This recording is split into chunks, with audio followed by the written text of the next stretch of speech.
Cinquième et dernière partie du chapitre 53, qui est la conclusion de cette première partie du Tanya, qui s'appelle l'Ikutei Amarim, où Admor HaZaken a développé la notion de Benoni.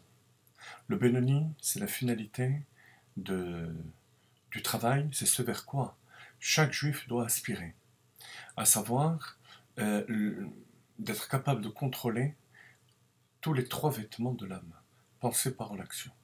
Alors que le tzaddik, lui, arrive à transformer son âme animale elle-même, le Benoni, commun des mortels, n'est capable que de transformer les vêtements, pensée, parole, action.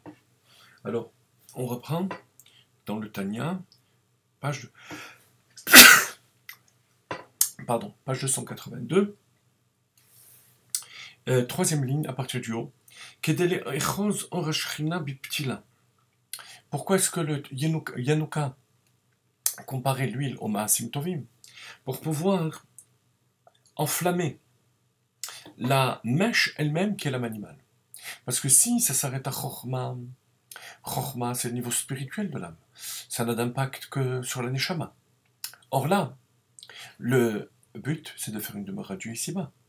Faire en sorte que l'âme animale elle-même s'embrase. De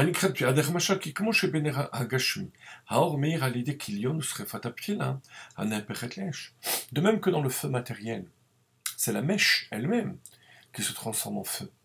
C'est pas l'huile. Car or השכינה שורה על נפש אלוקית על ידי כיליון נפש הבעמית והתהפכותה מחשוכה לנהור המורה למתקה. De même, au niveau matériel, dans ce monde, la lumière de la Shrina ne résidera au niveau de la Neshama que si on l'amène jusqu'au niveau de l'âme animale et qu'on transforme l'âme animale. Chez les tzadikim, ou les fachot על ידי כיליון לבושיה של מחשבה דיבור ומעשה והתהפכותן מחושך הקליפות לאור השם אין סוף ברוך הוא, אמרו משהו מיוחד של מעשה תרי"ג מצוות התורה. ou chez les bénonymes, de transformer les pensées, paroles, actions, les vêtements de l'âme grâce aux 613 mitzvot de la Torah. Et c'est la raison pour laquelle le Yanouka parle de Maasim Tovim. C'est ce qui est nécessaire pour transformer ou l'âme animale elle-même, alors que l'huile étant la Chochma, c'est-à-dire l'étude de la Torah, ne touche que la Neshama, essentiellement. בבינונים. כי על ידי התחברות נפש הבא, מי תבא מקליפת נוגה, מחשנה נעשה בחינת הלטמן. On pourrait se demander, mais comment l'être humain est-il capable d'embraser son être par la lumière de la Shrina?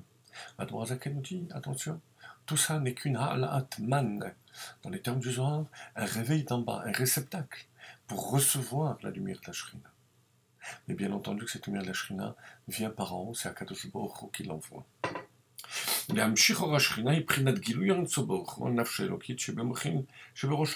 de ce fait, la lumière de la Shrina va éclairer dans son cerveau au niveau de l'âme divine, et au travers de l'âme divine, l'âme animale elle-même qui va être transformée chez le tzaddik ou chez le Benoni au niveau des vêtements.